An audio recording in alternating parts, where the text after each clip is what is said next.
اعوذ باللہ السمیع العلیم العظیم الحفیظ بوجہ الکریم وسلطانہ القدیم من الرجس الخبیث المخبث الشیطان اللعین الرجیم وقبیلہ ونفخہ ونفسہ وہمزہ۔ بسم اللہ الرحمن الرحیم۔ تمام نبیوں کے سردار حضرت محمد صلی اللہ علیہ وآلہ وسلم اور تمام مذاہب کے سردار دین اسلام کے پیروکاروں، سلام علیکم۔ آج جو سلسلہ ہے یہ 18ویں قسط سمجھ لیجیے۔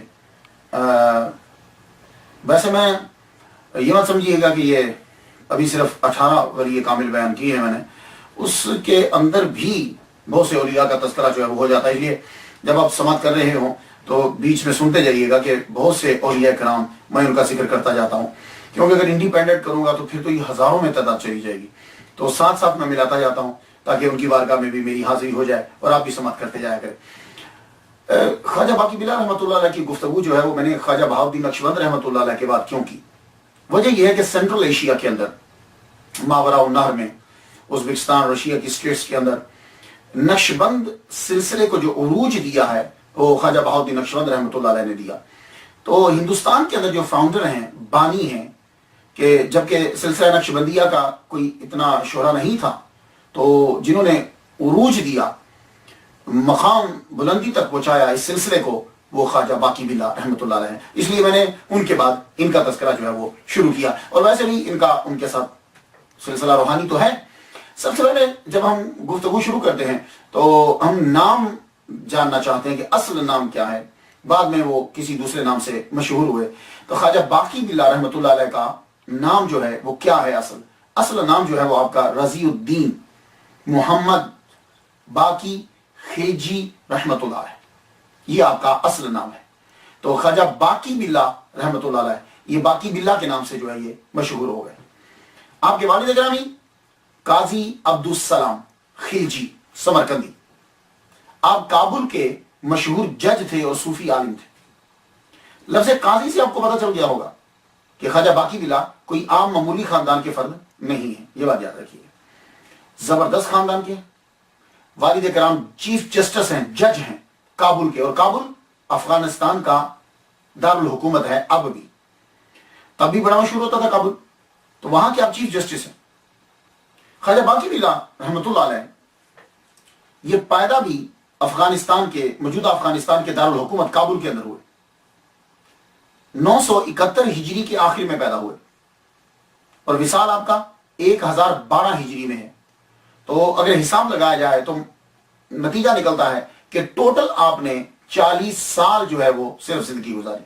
لگتا ہے کہ کوئی میسج تھا، کوئی آپ کے پاس امانت تھی، کوئی پیغام تھا جو صرف پہنچانا تھا، حاصل کرنا تھا، پہنچانا تھا اور چلے جانا تھا بڑی تیزی کے ساتھ۔ والدہ ماجدہ اور والد دونوں کا بڑا اثر ہوتا ہے بچے کے اوپر، یہ بات یاد رکھیے، دونوں کا بڑا اثر ہوتا ہے۔ اور جتنے یہ ولی کامل مشہور ہوئے نا، آپ جا کے پڑھ لیجئے گا ان کو، غریب نہیں تھے، زبردست خاندان تھا ان کا، اور خود بھی ٹھیک ٹھاک امیر تھے۔ وہ الگ بات ہے کہ دولت کو انہوں نے دل میں آنے نہیں دیا، لیکن مقام ان کا بڑا اعلیٰ ہوتا تھا۔ یا یہ ہے کہ اللہ تعالیٰ ان کو بادشاہ اور عمراء اور فضلاء ان کے مرید بنا دیا کرتا تھا، تو تبھی بہت مشہور، یہ پاپولر ہوتے تھے۔ کوئی خال کی کوئی ایک آدھ مثال ہوگی۔ تو خواجہ باقی بلا، اب یہ مت سمجھیے کوئی معمولی خاندان یا غریب تھے، نہیں، ویسے رب تعالیٰ نے بادشاہی میں فقیری عطا فرمائی، اور یہ بڑی بات ہوتی، بادشاہی میں فقیری زبردست ہوتی۔ جیسے ہمارے محمد صلی اللہ علیہ وآلہ وسلم، آپ چاہیں تو آرڈر دیں تو باہر سونا بن جائے، لیکن چولہا نہیں جل رہا گھر میں 5 6 دن، تو اسے کہتے ہیں بادشاہی میں فقیر، کہ اختیار ہے لیکن پھر بھی رہنا سادہ حالت کے اندر رہنا۔ آپ کی جب والدہ ماجدہ کی طرف دیکھا جاتا ہے تو وہ سید خاندان سے تعلق رکھتی ہیں، یا عبید اللہ احرار، بہت بڑے بزرگ گزرے ہیں، یہ ان کے خاندان سے یہ تھی۔ اور یہ جو عبید اللہ احرار ہیں یہ بھی بہت بڑے بزرگ گزرے ہیں، 806 ہجری میں یہ تاشقند میں پیدا ہوئے تھے۔ جب آپ پیدا ہوئے تو 40 روز تک آپ نے اپنی والدہ ماجدہ کا دودھ نہیں پیا پیدائش کے بعد۔ آپ جانتے کیوں؟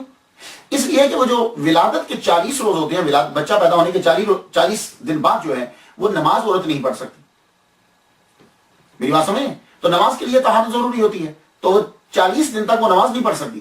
تو جب تک نماز نہیں پڑھ سکتی تھی، اتنے بڑے بزرگ ہیں عبید اللہ احرار رحمۃ اللہ علیہ، کہ آپ نے اتنے دن تک اپنی والدہ ماجدہ کا دودھ نہیں پیا۔ اللہ اکبر جل شان۔ اور جب والدہ ماجدہ نے غسل طہارت فرمایا اس کے بعد جو ہے وہ والدہ ماجدہ کا دودھ پینا شروع کر دیا۔ عبید اللہ احرار جو ہیں آپ کے دادا حضرت شہاب الدین وقت کے قطب تھے۔ آخری وقت میں آپ نے اپنے پوتوں کو بلایا، اپنے پوتوں کو بلایا۔ عبید اللہ احرار کم سن تھے، جب یہ آئے تو آپ کھڑے ہو گئے، قریب بٹھا دیا۔ اللہ اکبر جل شان۔ اور فرمایا کہ مجھے حضور صلی اللہ علیہ وآلہ وسلم نے بشارت دی ہے کہ یہ پیر عالم ہوگا۔ آپ نے تعلیم حاصل کی، اس کے بعد آپ نے تجارت شروع کر دی۔ تعلیم جتنی اس دور کے اندر جو مروجہ تعلیم ہوتی تھی نا، جب تعلیم کا نام لیا جاتا ہے، آج کل تو فرق ہے نا کہ یہ جناب یہ سائنس کی تعلیم ہے، یہ ریاضی کی ہے، یہ تعلیم جو ہے یہ مولویوں کی ہے، فرق ہے۔ تب مدرسہ ہی ہوتا تھا، پڑھنے کے لیے لوگ جاتے تھے، اس کے اندر ساری چیزیں پڑھائی جاتی تھی۔ اب جیسا بچہ ہوتا تھا ویسا وہ علم حاصل کر لیتا تھا۔ تو اس لیے پرانے مسلمانوں کی خاص کر کے ممالک کے اندر تو جب وہ پڑھنے جاتے تھے تو اس کے اندر قرآن حدیث یہی ہمارا نصاب تھا، دوسرے علوم بھی اس کے ماتحت جو ہے وہ پڑھائے جاتے۔ تو عبید اللہ احرار جب تعلیم حاصل کر لیا آپ نے، اس کے بعد تجارت شروع کر دی۔ تجارت شروع کی تو کسی نے حضرت یعقوب چرخی رحمۃ اللہ علیہ کا بتایا، یہ ان کے پاس گئے، کسی نے ذکر شیئر کیا۔ وہاں جب پہنچے انہوں نے یوں دیکھا تو قریب بلا دیا، قریب بلا کر خواجہ بہاؤالدین نقشبند رحمۃ اللہ علیہ کا تذکرہ شروع کر دیا۔ کن کے آگے؟ عبید اللہ احرار رحمۃ اللہ علیہ کے آگے۔ تو جب ان کا تذکرہ شروع کیا تو کہنے لگے میں ان سے ملا ہوں، اللہ اکبر جل شان، میں ان سے ملا ہوں۔ تو جب میں ان کے پاس گیا تھا تو انہوں نے میرا ہاتھ اپنے ہاتھ میں لیا اور میرے ہاتھ کو کہا تھا کہ یہ میرا ہاتھ ہے۔ یعنی یعقوب چرخی رحمۃ اللہ علیہ یہ کہہ رہے ہیں عبید اللہ احرار رحمۃ اللہ علیہ سے کہ خواجہ بہاؤالدین نقشبند رحمۃ اللہ علیہ نے میرا ہاتھ اپنے ہاتھ میں پکڑ کر فرمایا تھا کہ یہ تیرا جو ہاتھ ہے یہ اصل میں میرا ہاتھ ہے۔ اور اللہ نے ان کو اتنی طاقت عطا فرمائی کہ فرماتے ہیں کہ اگر میں کسی بادشاہ کی طرف خط لکھ دوں، ذرا دیکھ لیجیے آپ کہ جس ہاتھ کو حضرت بہاؤالدین نقشبند رحمۃ اللہ علیہ نے اپنا ہاتھ کہا، وہ کہہ رہے ہیں کہ اتنی طاقت عطا فرما دی کہ اگر میں کسی بادشاہ کو اپنے ہاتھ سے خط لکھ دوں تو وہ سلطنت ترک کر کے برہنہ سر و پا میرے آستانہ پہ حاضر ہو جائے، اتنی پاور ہے۔ تو یہاں یہ حضرت خواجہ یعقوب چرخی رحمۃ اللہ علیہ عبید اللہ احرار کو کہانی بتلا رہے ہیں۔ لیکن یہاں میں ایک نقطہ عرض کر جاؤں کہ خواجہ بہاؤالدین نقشبند رحمۃ اللہ علیہ نے ان کے ہاتھ کو اپنا ہاتھ قرار دیا تو اس ہاتھ کے اندر اتنی پاور آ گئی کہ اگر وہ اپنے ہاتھ کے ساتھ خط لکھیں اور بادشاہ اس خط کو پڑھ لے تو وہ بادشاہی چھوڑ دے اور فقیروں کے دروازے پہ آ جائے، سر پہ بھی کچھ نہ ہو، تاج بھی اتار دے اور جوتے بھی اتار دے۔ تو بس ایک جملہ کہنا چاہتا ہوں اور آپ اس جملے کو سمجھ جاؤ گے، آپ ذہین ہو۔ جس کو بہاؤالدین نقشبند رحمۃ اللہ علیہ ہاتھ کو اپنا ہاتھ کہہ دے کہ یہ میرا ہاتھ ہے، اس میں تو اتنی پاور ہو، عثمان غنی کے ہاتھ کا عالم کیا ہوگا؟ بس یہ اشارہ دینا چاہتا تھا کہ پھر اس ہاتھ کا عالم جو ہے وہ کیا ہوگا۔ تو یہ میں بتلانا یہ چاہتا تھا کہ اس خاندان سے، یہ ہیں عبید اللہ احرار، ان کے خاندان سے تعلق رکھتی تھی خواجہ باقی بلا رحمۃ اللہ کی والدہ محترمہ، والدہ ماجدہ۔ اب اندازہ لگا لیجیے، ماں اتنے اعلیٰ خاندان کی اور والد گرامی چیف جسٹس کابل کے، بیٹا خواجہ باقی بلا کیوں نہیں پیدا ہوتا؟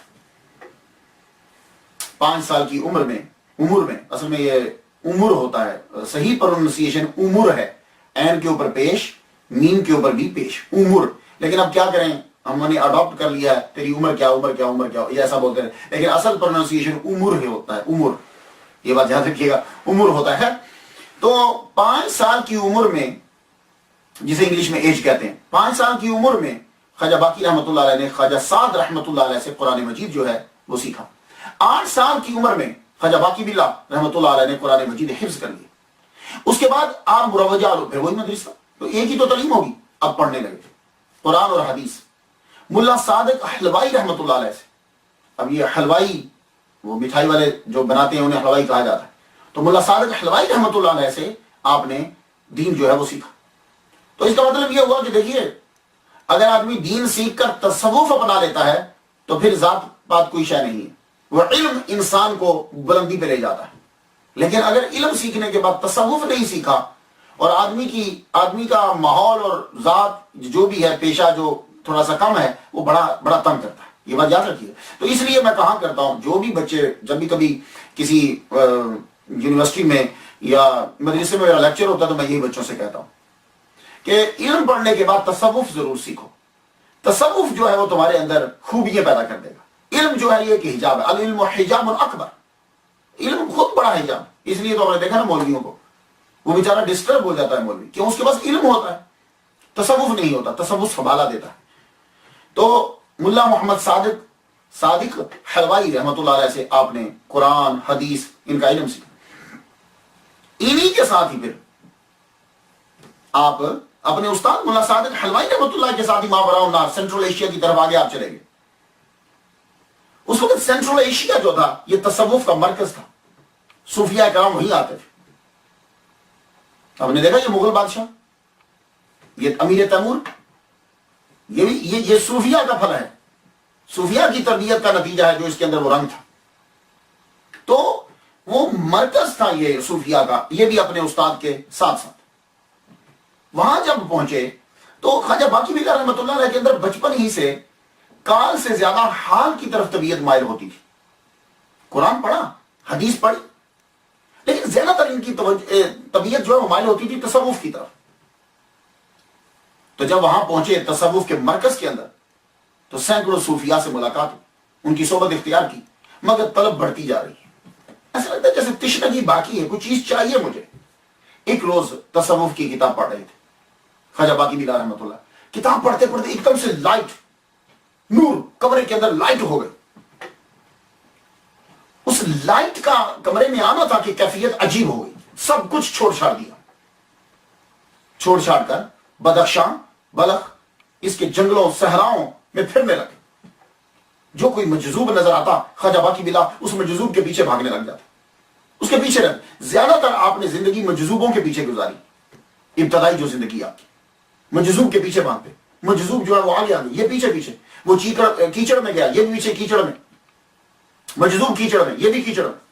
مجذوب جو ہے وہ بھاگ رہا ہے یہ بھی پیچھے جا رہے ہیں. پیچھا نہیں چھوڑتے تھے. مجذوب ان مجذوبوں کے پیچھے پیچھے چلتے چلتے لاہور پہنچ گئے. لاہور بہت پرانا شہر, پاکستان کے لوگ اسے جانتے ہیں. لاہور جہاں دادا گنج بشری ہجویری رحمۃ اللہ علیہ کا مزار مبارک ہے. تو لاہور پہنچ گئے. لاہور میں ایک مجذوب تھے, ان کے ساتھ جو ہے وہ چلتے رہتے ان کے پیچھے پیچھے. اور وہ مجذوب آپ کو معلوم ہے کہ مجذوب جو ہوتا ہے وہ توجہ کم دیتا ہے. وہ توجہ نہیں دیتا, وہ اپنے حال میں گم رہتا ہے. اس کو دنیا کی خبر ہی نہیں ہوتی. یہ ان کے پیچھے پیچھے 1 سال گزر گیا. سردی ہے سردی کی فکر نہیں, گرمی ہے گرمی کی فکر نہیں. اور خواجہ باقی بلا اس مجذوب کے پیچھے پیچھے لاہور کے اندر. وہ بڑا مجذوب کو جب کبھی دھیان ہوتا تو بھگا دے, چلو چلے جاؤ یہاں سے بھاگ جاؤ. لیکن آپ پھر بھی ان کے پیچھے پیچھے. ایک دن مجذوب کو رحم آ گیا. مجذوب کو رحم آیا, شفقت کی پاس بلایا اور بٹھایا. کہنے لگے سنو بیٹا, میرے پیچھے مت رہو, میرے پاس تمہارا فیض نہیں ہے, جاؤ تم واپس چلے جاؤ. جب انہوں نے یہ کہا تو سچوں کی جو بات ہوتی ہے نا وہ دل میں لگ جاتی ہے. اس کے لیے دلائل کی ضرورت نہیں ہوتی. سچا جب کوئی بات کرتا ہے تو سیدھی دل میں چلی جاتی ہے. آپ وہاں سے اٹھے. جب واپس جانے لگے تو کسی نے مشورہ دیا, کہنے لگے یار رضی الدین تم کیوں جا رہے ہو واپس؟ یہ اکبر بادشاہ ہے, اس کی فوج میں شامل ہو جاؤ, تنخواہ ملے گی, ٹھاٹ بار سے لائف گزارنا. اس کو رب بڑے کہنے لگے میرا مقام کچھ اور ہے, میں کچھ اور حاصل کرنا چاہتا ہوں. لاہور سے سیدھا کشمیر گئے خواجہ باقی بلا. کشمیر میں جا کے بابا والی جو ہیں ان کے پاس رہنے لگے. ایک جگہ میں نے ولی بھی پڑھا. اور جب ان کی وفات ہوئی ان کے ساتھ رہے. انہوں نے ذکر ایسا جو ذکر کرنے کا صحیح طریقہ تھا وہاں ان سے سیکھا. نقشبندی سلسلے کا صحیح سبق جو ہے انہوں نے دیا. ان کی جب وصال ہو گیا تو پھر یہ دہلی گئے. یہ پہلا چکر ہے خواجہ باقی بلا رحمۃ اللہ کا دہلی. 1592 میں قطب عالم شیخ عبدالعزیز رحمۃ اللہ علیہ ان سے ملاقات ہوئی. انہوں نے فرمایا آپ بخارا چلے جاؤ, آپ کا فیض یہاں نہیں ہے, آپ بخارا جاؤ. اب دہلی سے بخارا جا رہے تھے آپ, یہ آپ کا پہلا چکر ہے. لاہور سے کشمیر، کشمیر سے دہلی، دہلی سے پھر اب بخارا واپس جا رہے ہیں۔ تو بخارا جب جا رہے تھے تو یہاں خواجہ باقی بلا رحمت اللہ کو خواجہ امکنگی رحمت اللہ علیہ کا دیدار ہو گیا خواب کے اندر۔ خواجہ امکنگی رحمت اللہ علیہ خواب میں نظر آئے اور فرمانے لگے جلد آؤ، ہم تمہارا انتظار کر رہے ہیں، ہمارے انتظار کی تشویش کو دور کرو۔ یہ خواب میں وہ نظر آئے، خواجہ امکنگی رحمت اللہ علیہ نظر آئے اور فرما رہے جلدی آؤ، ہم تمہارا انتظار کر رہے ہیں۔ یہ خواب میں کیوں آئے؟ وجہ یہ تھی کہ آپ کا فیض انہی کے پاس تھا۔ وہ جو بے چینی تھی نا، اس کو دور صرف یہی کر سکتے تھے۔ تو یہ خواب میں کیسے پہنچے؟ اصل میں آپ کی والدہ ماجدہ خواجہ باقی بلا رحمۃ اللہ کی والدہ ماجدہ دعا کر دی رہتی، کیونکہ وہ تو دیکھتی تھی، خود بھی ولیہ کاملہ، دیکھتی میرا بیٹا پریشان رہتا ہے، میرا بیٹا مجازیب کے پیچھے بھاگتا رہتا ہے، مجذوبوں کے پیچھے بھاگتا رہتا ہے، کہ اللہ میرے بیٹے کو سکون دے دے، میرا بیٹا جو حاصل کرنا چاہتا ہے اسے عطا کر، اس کی پریشانی اور حیرانی دور کر دے، نجات دے دے۔ اور آپ کی دعا جو ہے وہ قبول ہوگی۔ 1008 ہجری میں خواجہ امکنگی رحمت اللہ علیہ کا دیدار ہو گیا۔ اب آپ پہنچے، خود ذکر کرتے ہیں، خواجہ باقی بلا رحمت اللہ فرماتے ہیں کہ بابا والی لہرامہ سے فیض حاصل کرنے کے بعد دروازے کھلتے گئے۔ یعنی کشمیر جب میں گیا تھا، کشمیر کے بعد دروازے پھر کھلتے گئے، اس بابا کے بعد دروازے کھلتے گئے۔ ان کی برکت سے ہی خواجہ امکنگی رحمت اللہ تک میں پہنچا۔ اور خواجہ امکنگی رحمت اللہ علیہ یہ اپنے والد خواجہ درویش رحمت اللہ علیہ کے مرید ہیں، اور وہ خواجہ خضر علیہ السلام کے نائب، ان کے مرید۔ خضر علیہ السلام کا نام تو سنا، یعنی ان سے فیض حاصل کیا ڈائریکٹ، ان کے مرید اور نائب ہیں۔ اب یہ خواجہ امکنگی رحمت اللہ علیہ نے بادشاہی میں فقیری کی ہے، یہ کوئی معمولی بزرگ نہیں ہے، یہ بات یاد رکھنا۔ ہم لوگ سمجھتے ہیں یہ غریب لوگ ہوتے تھے نا، اصل میں وہ تاریخ جو ہے نہ تو ہم جانے کی کوشش کرتے ہیں اور نہ ہی ہمیں بتلایا جاتا ہے۔ یہ زبردست اپنے وقت کے صحیح جیجر بندے تھے، آج تک جو ان کا نام زندہ ہے، اس دور میں یہ کتنے مشہور ہوں گے، ورنہ وقت جو ہے وہ چھوٹے موٹے ناموں کو ویسے ہی مٹا دیتا ہے۔ خواجہ امکنگی رحمت اللہ علیہ اللہ اکبر بادشاہی میں فقیری، وہ کس طرح؟ عبداللہ خان والی توران وہ ایک دن خواب میں دیکھتا ہے کہ محمد صلی اللہ علیہ وآلہ وسلم جلوہ فرما ہے، جیسے بادشاہوں کا خیمہ لگتا ہے، تو باہر ان کے ایک بزرگ کھڑے ہیں، ہاتھ میں عصا لیے ہوئے۔ وہ بزرگ کیا کرتے ہیں کہ جو آدمی باہر سے آتا ہے اس کا میسیج اندر لے کر جاتے ہیں حضور صلی اللہ علیہ وسلم کے پاس، اور حضور صلی اللہ علیہ وسلم جو جواب دیتے ہیں وہ لے کر آگے باہر بتاتے ہیں۔ عبداللہ خان والی توران نے دیکھا کہ وہ بزرگ اندر گئے اور واپسی میں تلوار لا کے انہوں نے عبداللہ خان کو دی۔ عبداللہ خان اور کہا کہ حضور صلی اللہ علیہ وآلہ وسلم نے یہ تلوار تم کو عطا کی ہے۔ اب عبداللہ خان کے سامنے وہ نقشہ جو ہے وہ چہرہ جو دیکھا تھا میں وہ آیا، صبح اٹھ کے لوگوں سے پوچھتا ہے رات میں نے خواب دیکھا ہے کہ محمد صلی اللہ علیہ وآلہ وسلم نے مجھے تلوار عطا فرمائی ہے، اور تلوار ایک بابا کے ذریعے سے دی ہے، وہ بابا کی شکل ایسی ایسی ہے۔ تو لوگوں نے جب سنا تو جنہوں نے خواجہ امکنگی رحمت اللہ علیہ کی زیارت کی ہوئی تھی انہوں نے بتایا تو خواجہ امکنگی رحمت اللہ علیہ ہیں۔ اچھا، اب والی توران وہ عبید اللہ خان خود چل کر دروازے پہ گیا، جب چہرہ مبارک دیکھا تو واقعی وہی تھے محمد صلی اللہ علیہ وسلم کے دروازے پہ جو کھڑے ہوئے، مرید ہو گیا۔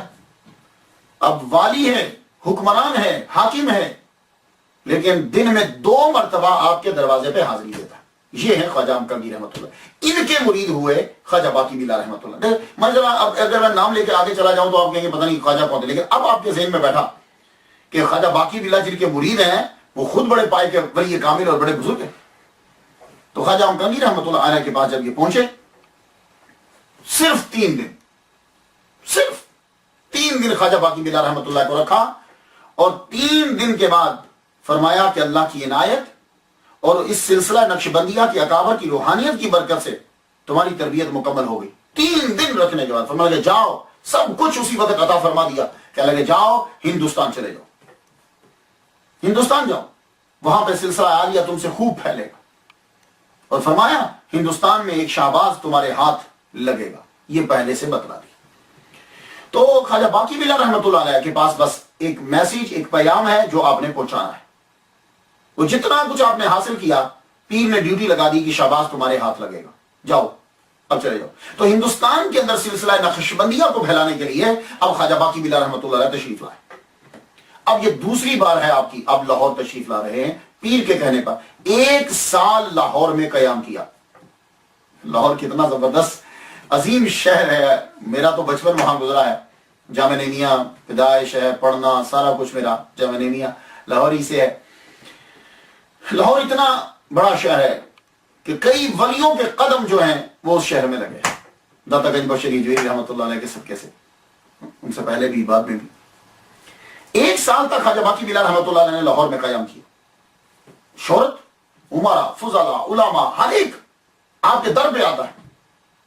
سب لوگ آتے ہیں، سعادت حاصل کرتے ہیں. لیکن آپ دیکھتے رہتے ہیں، دیکھتے رہتے ہیں.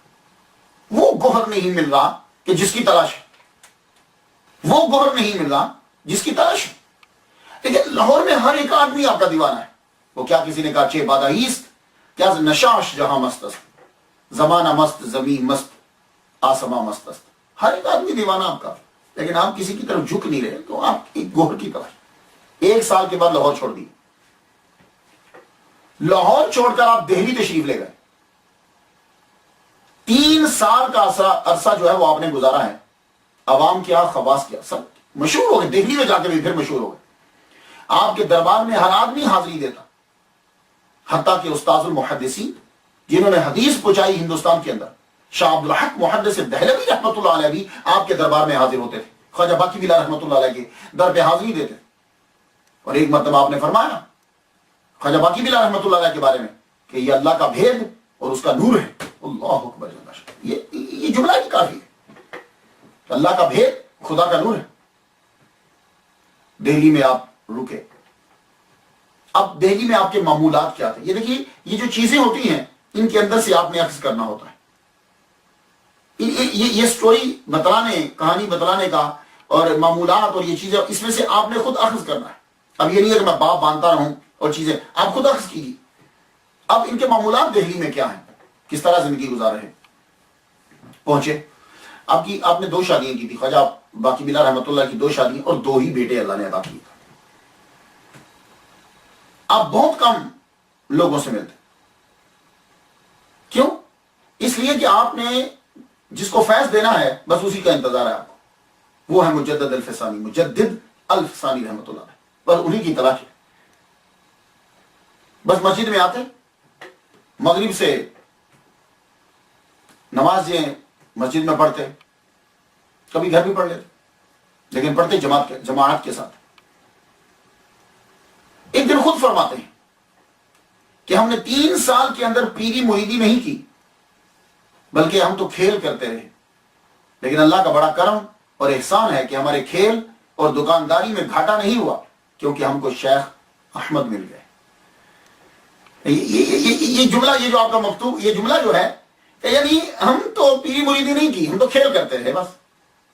تو اس کا فائدہ یہ ہوا کہ ہمارے کھیل اور دکانے میں گھاٹا نہیں ہوا، کیونکہ ہم کو شیخ احمد مل گئے. اور آپ کے معمولات کیا تھے؟ عشاء کی نماز پڑھ کر قرآن مجید پڑھنا شروع کر. ہم لوگ تو زیادہ تر سونے میں گزار دیتے، حالانکہ سوتے کم ہی ہم. وہ سونے کی تیاری کے اندر وقت گزر جاتا ہے. عشاء کی نماز پڑھتے، اس کے بعد قرآن مجید کی تلاوت شروع کر دیتے. پورا قرآن مجید آپ ختم فرماتے.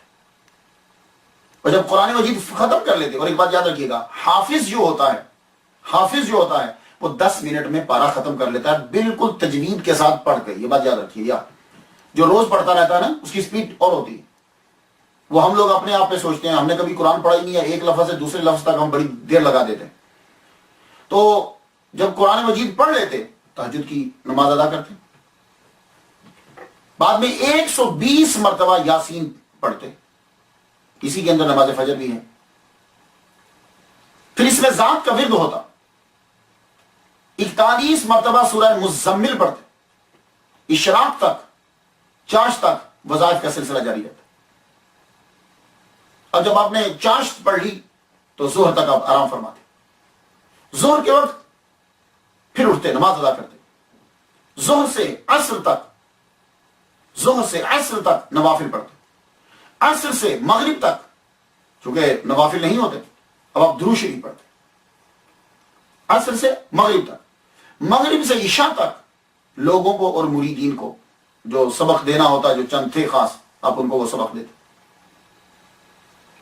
اور کبھی کبھی باہر نکلتے، اور جب باہر نکلتے تو کہاں جاتے؟ صرف حضرت خواجہ بختیار کاکی رحمۃ اللہ علیہ کے روزہ اطہر پر جاتے۔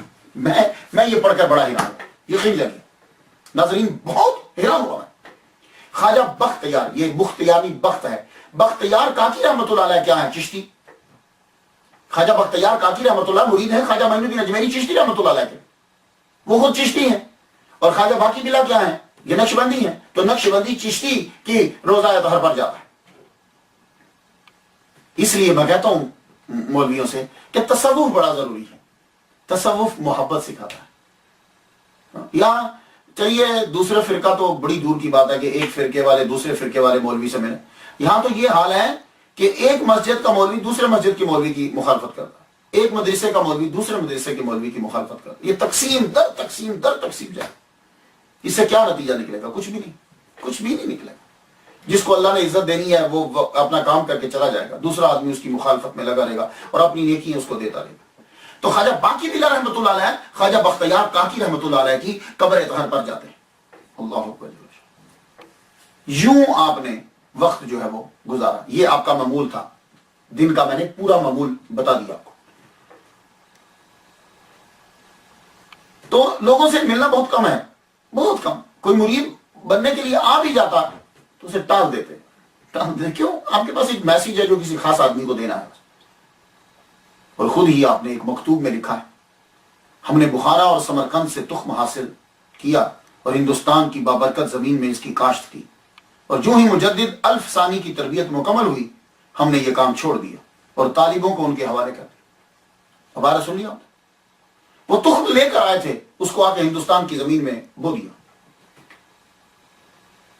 مجدد الفسانی رحمۃ اللہ علیہ کو جب تربیت مکمل ہو گئی تو آپ حیران ہوں گے کہ خواجہ باقی بلا رحمۃ اللہ علیہ نے اپنے تمام مریدین کو حکم دے دیا کہ اب ان کی تربیت مکمل ہو گئی ہے مجدد الفسانی رحمۃ اللہ کی، اب سب کے سب تم لوگ انہی کی جانب متوجہ ہوا کرو، اور جب کبھی آپ کی موجودگی میں بھی مجدد الفسانی رحمۃ اللہ تشریف لاتے تو خواجہ باقی بلا رحمۃ اللہ علیہ باوجود کہ وہ پیر ہیں ہاتھ باندھ کر مجدد الفسانی رحمۃ اللہ کے سامنے کھڑے ہو جاتے ہیں۔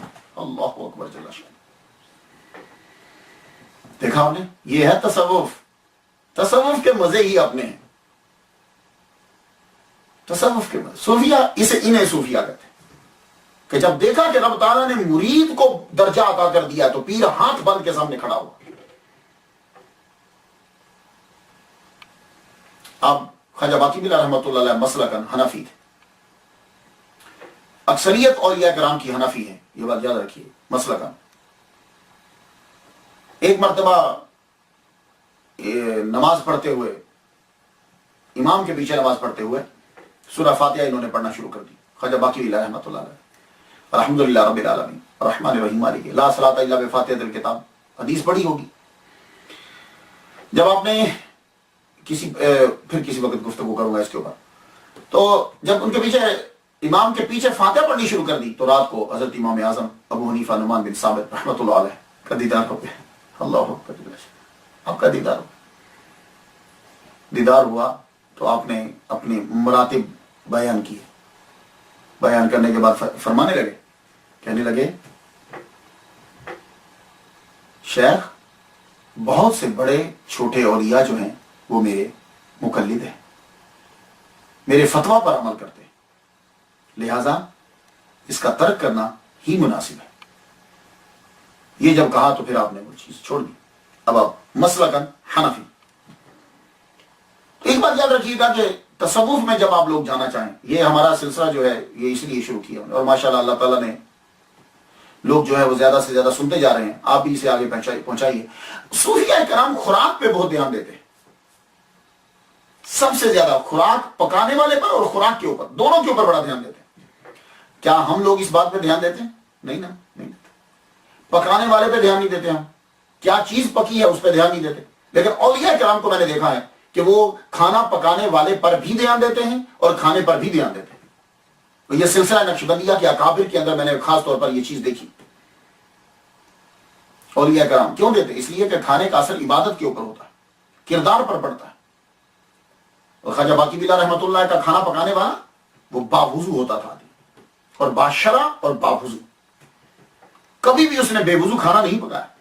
آپ فرماتے تھے کہ جو کھانا بغیر احتیاط کے پکایا جاتا ہے اس کھانے سے ایک خاص قسم کا بخار اٹھتا ہے، بخار اٹھتا ہے جو فیض کے رستے بند کر دیتا ہے۔ خواتین و حضرات، جتنے بھی لوگ سماعت کر رہے ہو، یہ چیزیں ہیں جو ہمیں ان بزرگوں سے ملتی ہیں، یقین جانیے اور کسی سے ہمیں نہیں ملیں گی، یہ صرف اور صرف اولیاء کرام سے ملیں گی۔ کیا جملہ کہا انہوں نے کہ جو آدمی بے وضو کھانا پکائے گا، جو آدمی بغیر احتیاط کے کھانا پکائے گا تو وہ ایک خاص قسم کا بخار اٹھتا ہے جو فیض کے رستے بند کر دیتا ہے۔ اب آپ مجھے بتا دیجئے کہ جب آدمی بغیر احتیاط کے کھانا پکائے تو فیض کے رستے بند ہو جاتے ہیں، تو جب کھانا پکا رہا ہو کوئی غیر مسلم، جب کھانا پک رہا ہو تو گانے بج رہے ہوں، جب کھانا پک رہا ہو تو گالی گلوچ ہو رہی ہو، تو پھر اس وقت اس کھانے کو کھانے کے بعد کیا حال ہوگا؟ تبھی تو نمازیں نہیں پڑھی جاتی۔ یہ خاص بات ہے خواجہ باقی بلا رحمۃ اللہ علیہ کی سیرت کے اندر، اور میں سمجھتا ہوں کہ یہ ہمارے لیے بڑا زبردست سبق ہے سننے والوں کے لیے کہ ہمیں اپنے کھانا پکانے والے پر بھی دھیان دینا اور کھانے کے اوپر بھی دھیان دینا۔ اور اللہ تعالیٰ کا قرب تبھی حاصل ہوتا ہے جب اس کی مخلوق سے پیار کیا جائے۔ دل صرف انسان کے اندر ہی نہیں ہے، دل جانوروں میں بھی ہوتا ہے۔ خواجہ باقی بلا رحمۃ اللہ علیہ ایک دفعہ سخت سردی ہے، آپ اپنے وظائف بستر میں بیٹھ کے کر رہے، بستر میں بیٹھ کے کر رہے، بستر سے اٹھ کر گئے کہ اب میں نماز ذرا پڑھ لوں، نوافل پڑھ لوں۔ اٹھ کے نوافل جب آپ نے پڑھے تو نوافل پڑھ کے پھر سردی لگی تو آپ نے کہا میں فوراً جا کے سردی میں بیٹھ کے باقی وظائف رضائی میں بیٹھ کے پڑھتا ہوں۔ لیکن جب تہجد پڑھ کے یا نوافل پڑھ کے واپس آئے تو دیکھا کہ بلی آگے سوئی پڑی، بلی کو سردی لگی، وہ آپ کی رضائی میں سو گئی۔ آپ نے باقی سارے وظائف سردی میں کھڑے ہو کے مکمل کیے، بلی کو نہیں جگایا۔ میں بھی امریکہ میں رہتا ہوں، یہاں ہیومن رائٹس یا اینیمل رائٹس پڑھتا ہوں۔ یہ کہاں اسلام میں جتنے اینیمل رائٹس ہیں کہیں بھی نہیں۔ اور اللہ تعالیٰ نے آپ کو اتنی نظر عطا فرمائی تھی، اور جب آدمی تصوف میں آ جاتا ہے تو دل صاف ہو جاتا ہے، یا آئینہ بن جاتا ہے، پھر چیزیں نظر آنے لگ جاتی ہیں۔ آپ جس گھوڑوں پہ سواری کرتے تھے، آپ کے گھوڑے بھی تھے، تو گھوڑے کا خیال رکھنے والا بھی ایک آدمی رکھا ہوا تھا۔ اس کا بیٹا آیا، آ کے کہنے لگا خواجہ باقی بلا رحمۃ اللہ علیہ سے، میرے ابا کے پیٹ میں بڑی درد ہے، حضور دعا کیجئے، میرے ابا کے پیٹ میں درد ہے، وہ بیچارہ درد سے تڑپ رہا ہے۔ آپ نے فرمایا اس نے گھوڑے کا حصہ کھا لیا۔ اللہ اکبر، پیر کہاں بیٹھا ہوا ہے اور نوکر گھر میں ہے، تو اس کے بیٹے سے کہا کہ تیرے باپ نے گھوڑے کا حصہ کھا لیا ہے، اس کو حق واپس کر۔ بیٹا واپس پہنچا، ابا سے کہنے لگا پیر صاحب یہ کہہ رہے ہیں کہ تم نے گھوڑے کا حصہ کھا لیا ہے۔ کہنے لگا ہاں، انہوں نے حق فرمایا، بجا فرمایا۔ تو وہ مسالے کے اندر کچھ چیزیں ڈلتی ہیں جیسے زعفران، مربع، کچھ ایسی چیزیں ڈلتی ہیں، تو وہ اس نے بیچ میں سے کھا لی تھی۔ تو دوبارہ سے گھوڑے کی وہ ساری چیزیں واپس کی تو اللہ تعالیٰ نے اسی وقت پیٹ ٹھیک کر دیا۔ یہ خواجہ باقی بلا رحمۃ اللہ کی نظر ہے۔ اور اس وقت تک آدمی تصوف میں کمال تک نہیں پہنچتا جب تک کہ وہ دوسروں کا خیال نہ رکھے۔